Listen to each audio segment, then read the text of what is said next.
The Office of Financial Research is a new office going to be created inside of the U.S. Treasury Department. Its purpose is to act as a central data repository and analysis unit for the whole regulatory community. And its primary purpose is to be able to actually collect data from financial firms across the entire financial system, not just from individual groups of firms like is being done by different regulators today, and then bring that data in, standardize it, then build the right analysis tools in order to actually begin to monitor and look for threats to the whole financial system.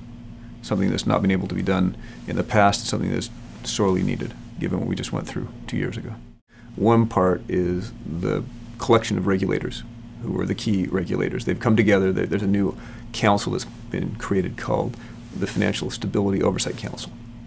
This includes Treasury, Federal Reserve, the main bank regulators, some folks from the insurance regulatory side, the market regulators, SEC and the CFTC.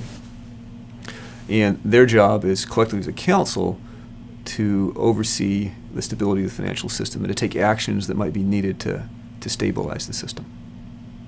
The OFR purpose is to support them, to provide the data, the tools, and analysis that they need. The OFR actually has no regulatory authority. It cannot intervene in any way in the marketplaces. The only thing it can do is set standards for data and require the data be collected into one central repository. And then they analyze it and they make recommendations. Now, there's a lot that the OFR can do in supporting and should do in supporting this Oversight Council. Right? I mean, the OFR needs to be looking for things, different types of risks that could exist, risks such as based on interconnections of firms, right?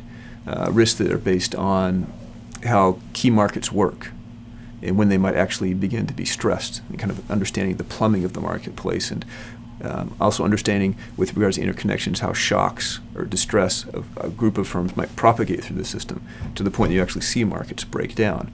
And this type of analysis should be invaluable for policymakers, for this regulatory council to begin to decide when do they need to actually strengthen, put restrictions on, change behaviors. Well, they can't change behaviors, but put the incentives in place that would help modify the behaviors of the market participants in a way that leads to a more secure and stable system. Another way where I think you'll see the OFR being of benefit to the Oversight Council and to financial stability is its ability to aid decision-making during times of crisis. Right? So the OFR will routinely have all of this data, so it should be able to routinely do kind of financial war games, you might say, and begin to play through different scenarios that might happen. So if we would have had the OFR in place during the last crisis, and the Treasury Secretary and the head of the Fed are asking should they let Lehman Brothers go bankrupt, I know there's some legal disputes there. Chairman Bernanke says he had no choice, they had no choice but to let it go bankrupt, but could they have pushed harder for a merger, providing different ways of underwriting loans or of allowing that Lehman Brothers to have stayed solvent and functional.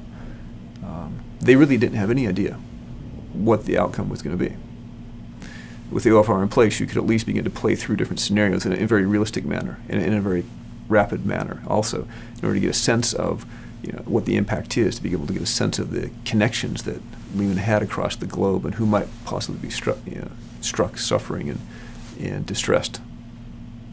So I think there's a lot of ways that the OFR can and will help, but one way it won't help is by setting actual regulatory policy.